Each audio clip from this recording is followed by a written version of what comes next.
Nazi Germany, who in less than 2 years was completely defeated and Europe was free again. The cost to the regiment was high: 31 battle honors, 346 dead, and 1,600 casualties, with nearly 6 years overseas.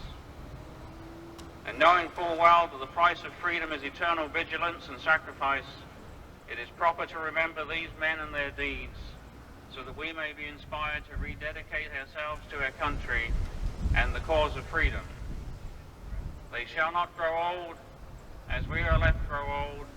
Age shall not weary them, nor the years condemn. At the going down of the sun, in the morning, we will remember them.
We left Greenock, I believe, in Scotland about 2,200 hours on the 28th of June, Did we? 1943. I remember we were held up in port when another ship hit ours and damaged 2 of the plates on the front of the ship. What ship did you go on? The The Glengyle. Glengyle? Yeah. Derbyshire was the Yeah, you were Acon. on, you were on the same. Oh yeah, yeah. I didn't remember being struck, but then there's a lot Yeah. of things I didn't You remember. know, I remember that he was the convoy commander, and he wouldn't let the convoy go until those plates were fixed. Fixed, is that so? Yeah. We must have been 10 days on that boat.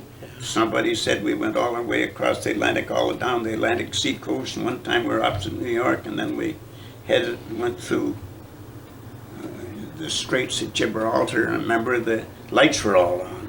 But they started flashing the signal, stand by for message. And so, of course, everybody that could read at all was watching, and then they started, "You are now proceeding to the Mediterranean to take part in the great combined operations." All they said was the Mediterranean. Yeah. Could have been Malta, could have been Corsica. Remember up in Scotland, we thought we were going to, what was it, Norway or Yeah, invasion of Norway? yeah. Oh, the British Navy was excellent. They treated us royally. Even the captain, he was a beautiful singer, and he put on concerts, and he came out and sang to the boys. They even made a flag for us, didn't Yeah. they? I believe they did receive an issue of rum, the same as the Navy, didn't Yeah, they? they All did, our yeah. men received a tote of rum. Yeah. Everyone below the rank of Yes. sergeant got it diluted. Oh, yeah. Oh, everybody was diluted, except No, the officers. sergeants weren't. Mine never was. I got, well, like you had dragged. Every day I had to go to because I was the ship's RSM, I had to attend this business of, and they had a real oak keg on board ship, and their officer of the day, and Jimmy the one, the boss administrator, I guess he's 2IC of the ship, and the ship's RSM, whatever they call him, and I'm the representing the soldiers, and we're standing there in this companionway, and they dumped this ceremonially, measured it, go on forever measuring it, and then the chief mechanic's mate would come up from up a stairway, and he'd come out there and he'd be stripped to his waist and just grease and oil and everything, you know. And I don't know why they had him do it, but this was the tradition on that ship. And he'd come up, and in would go his arm, and he'd stir the stuff, and his arm would come out and just as clean as anything. But by this time, the fumes in that heat, and I'd get half stinko just stand there watching this between his clean arm coming out of there and the odor from the thing, boy. Thank the Lord I didn't see that, because I liked that road. Yeah. It was a nice trip down. I fell asleep on deck one day with my feet crossed like that. I woke up with a red strip and a white strip. I was sunburned right where my legs had been crossed. Yeah, the only other thing other than that I remember about going down was depth charging. Oh, yeah. They sunk some ships on the convoy ahead of us, and they sunk some ships on the convoy behind us. But on board the ship, you know, for instance, we were kept busy. Remember when they said we were going to land in Sicily, then they broke out all those maps. Maps and sand tables. Yeah, and all kinds All of the things. models, right. Tremendous admin work and getting that stuff all there. And you think, when you think that had to happen to all the ships, and boy, everything was there. I remember I've worked out the path I was going to take, and I could do it right today, I think. Yeah. I memorized where I landed, and I picked up a stone fence, and I went, there was a hole in the stone fence, and I went beside a house, and I went on the other side. Then there were 5 or 6 trees, and I remember that, and I had this all in my mind. It was all very effective, providing you landed on the proper beach. Yeah, I And what landed about 3 miles from our proper beach.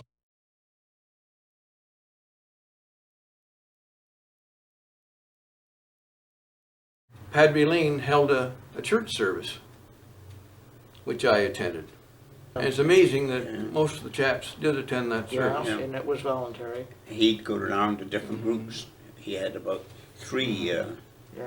up on the main I deck remember there, all of whatever. our platoon was there. I Yeah. know that. The tension built up. I noticed when I went down, the tension was building up and building up. In fact, I think it was a sigh of relief when they found, it said, what was the signal used to say, now hear this, now hear this, Yeah. serial something or Serial another. number 1. To And your the boat guys- stations now. Yeah, Right. what was the words? To your To your boat boat stations station. now. Oh, yeah. The day before the actual invasion, on the 9th of July, was one hell of a storm. It was rough. Yeah. Yeah, it was. And rain pelted down. Thought they were throwing wet footballs at us. The raindrops are so big. Yeah, you went in on an LCA though, didn't you? Yeah. I went in on an LST. Oh, they're much bigger. Oh yeah, they're A much lot bigger. bigger. I went in on the LCA, landing craft assault. Yeah, LCA. Well, they're smaller than the LCI, the landing craft infantry. Yeah. It's bigger than them. They were the smallest landing craft they had. And when they were lowering it, boing, hit Yeah. the side of the ship, boing. We bounced off the ship, I think, 3 times on the way down and hit the water. I think my rear end stopped before my ribs did. It felt like a telescope. A lot of the But- fellows got sick. Yeah. My platoon embarked on the LCA, and as we were being let down into the water, the cable at the bow was fine. We went down, but the cable at the stern jammed, and we hung on at the side of the ship at about a 45-degree angle. And all I could hear at the time was the captain telling number 1 to do something about it. Number 1 was the 2IC of the ship. And he was, so eventually they did free this cable, and we were allowed then down into the water, but at one time we thought we were going straight in. Nose first. That's right. And at that time too, the waves and swells were taking us against the side of the ship, as well as being at a approximately 45-degree angle. And this we had a real we job did the loading same this LCM because we had about 70 personnel. Well, the LCM would come up about 20 or 30 feet, and I was hanging on the side, and 2 guys had me hooked like this, and then the lad would be down so far in the net, and we get the right place, I'd yell him, "Let go!" And he'd let go, and I'd grab him and throw these other two guys. Well, by the time we worked through well, I only did it for about half, but I did it for about 30 guys, and I had more bruises from, I remember trying to get those carts and stuff in there. yeah, how'd you get them in that LCM? We got them in. Yeah, you must That's have what I thrown- said. We were dead beat before we ever started for sure. You must have thrown them overboard and they landed in the We LCM. didn't throw them overboard. No. We carried them in. Did you? Yeah. Holy smooth, because that LCM would just come up like that Yeah, I for know. 20 feet and I then know. just, boy, it would drop. And it was dark. Going in, you know, in that little assault craft, your imagination was running pretty vivid. I started reasoning out the odds, and I figured there's maybe a lot of ammunition there, but hell, there's a lot of people in this invasion, so my chances of survival should be pretty fair. Because I had been told once if I wanted to see Canada again, two laws I had to abide by. One was keep my head down in the action, the other was stay away from London when I was on leave. Well, you see, when we finally got this LCM loaded, you know, everybody taking off which way. And we were supposed to follow in, was it Charlie Company or who, whatever? Dog, I think. Dog Company. Yeah. Somebody had gone on anyway. And so we're going around, and the adjutant is in the front of the boat, and we're going around a big circle. Yeah. And the padre, he had to go to the toilet, and he didn't know what to do. And I said, well, get 2 men to hold you over the stern and hope they don't. By this time, they're firing a machine gun at it. It just kind of plunked against the side as you came around on a certain side. Anyway, we'd been doing this for a long time. It's almost broad daylight. Holy smoke. So I go up, and I'd got orders to stay with you guys to make sure whatever happened, you guys got up there The with mortars got colonel up with there. it. Yeah, it didn't matter. That was my job. So I go up to the edge, and I say, what's going on? We've got to get ashore. And so he said to the Navy guy again for about the 50th time, I guess, you land us someplace and I'll take over. And the Navy guy is saying, I'll put you any place you want to go. Where do you want to go? Well, so I said, look it, watch for 3 LCAs. That'll be a rifle company. Go in about 400 yards behind them. And if they get shot up, we'll go back out and find another company's going ashore. But if they don't get shot up, we'll follow them in. And so we saw, and it turned out to be D Company, and we knew that because laying on the beach was Chuck Nutley.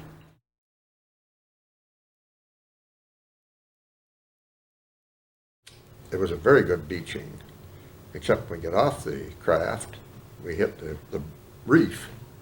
Then we started downhill and back up through water. And my height, I was okay, but there were a few of the lads, hey, I can't swim. So you had to help them across the deep spot. We landed and it was so hot, and Duffy had given us 2-wheel carts with a ton of equipment on it, and we were trying to drag these things through the sand, and it was terrible. And I said to my detachment, I said, take your equipment and rifles and put them on the cart. Well, when Sutcliffe saw me dragging that cart and all our weapons and webbing on the cart, he said, just for that, you're on the outpost. He said, you go way off to the left of the battalion there. He said, you can stay awake all night and see that we aren't attacked from the flank. First of all, I had 2 engineers attached to me. We blew they blew the Bangalore torpedoes and the beach wire and defenses, and we passed through, and we fired at unknown objects just to make certain everything was clear. And following that, we went on in. Shortly after we left the beach, we had some firing at us by some Italian coastal defense soldiers, and as we closed in on them, they put up their white flags, and about a captain and about 20 other ranks surrendered to us. And This is just your platoon? this is just my platoon at the time. This was well beyond the beach. And they surrendered to us, and when they came forward, they were a little apprehensive, and I offered the captain a cigarette, and I had one myself at the time, and that seemed to ease the tension all around with everybody. And he gave his gun to a chap beside me, one of the chaps and members of my platoon, and before we left, I asked him for the holster to go with it, you know, and so he took it off. And we sent them back to the rear. Now, I'm not certain if we sent an escort with them or not, but they were very happy to be taken prisoners. I think some of them wanted to know when they'd be going to the United States. But following that, we went further, and we came up on some vineyards and a watermelon patch. Well, we had difficulty getting our men past that watermelon patch. The watermelons were not red inside, they were white, but that didn't stop the chaps from eating these watermelons.